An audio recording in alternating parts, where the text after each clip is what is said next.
What up, y'all? So, I want to do a game review on Terminator Resistance.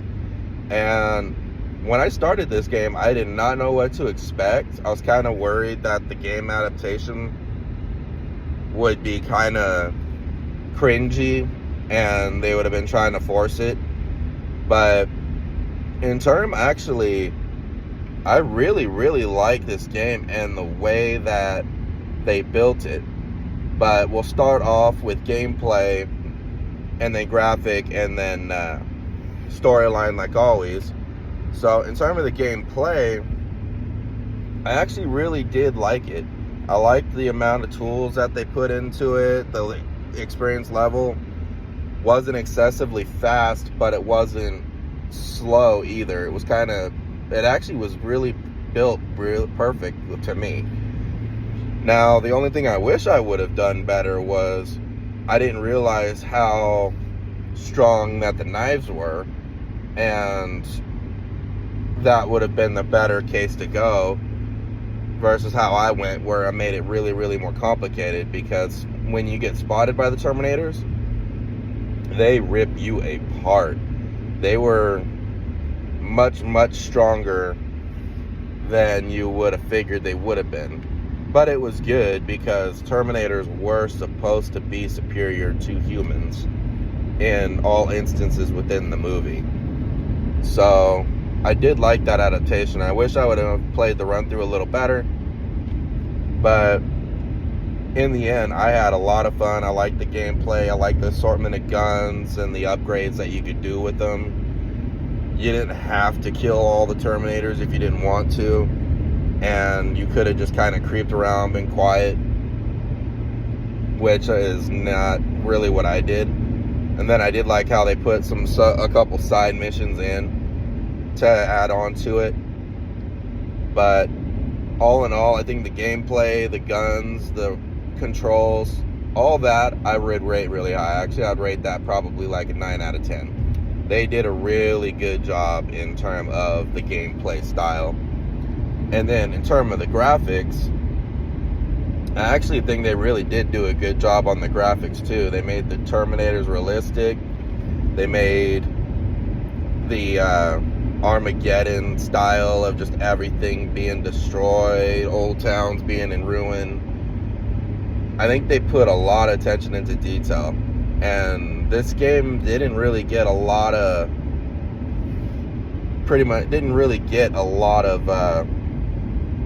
advertising.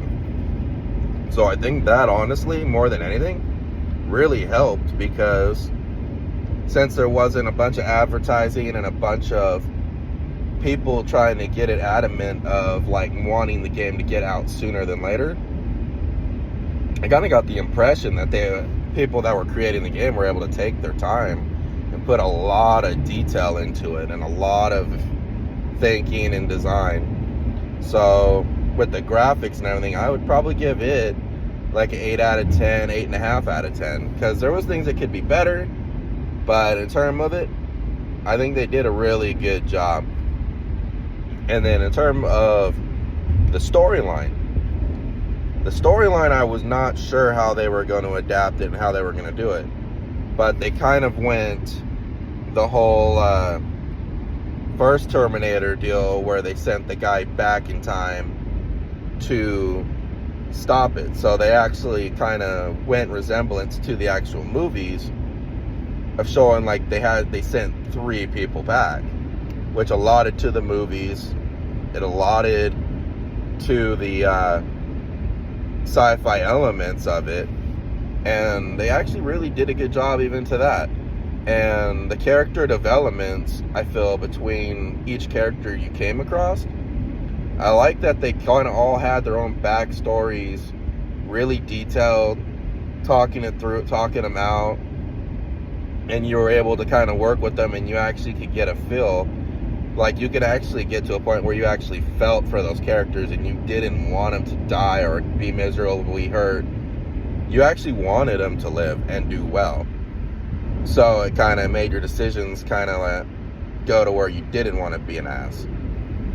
But the overall deal of the storyline, I think they actually did really good, and I would probably rate the story, I'd probably say a 9 out of 10, personally.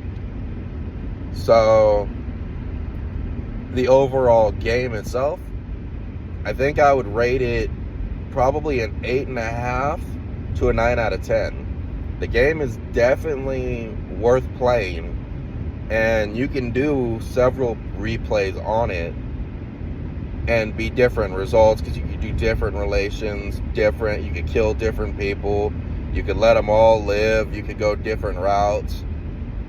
There's a lot you could do in there where gives you hours upon hours of gameplay, which I always really like in games, because when it's just a one and done and there's no deal where you could do anything different, that's where you kind of get to where you don't want to replay it again, or you only replay it every once in a blue moon. And typically those storylines end up being very short. They can be good, but a lot of time they end up being very short. But I would rate this game an 8.5 or 9 out of 10. And if you have not played it, I would definitely advise giving it a play. And if you really don't feel like playing it, but you want to see how the game is like, I have the full game recorded and uploaded on a playlist, so you're more than welcome to tune in on it and watch it. But thank y'all for watching, and I will see you next time. Goodbye.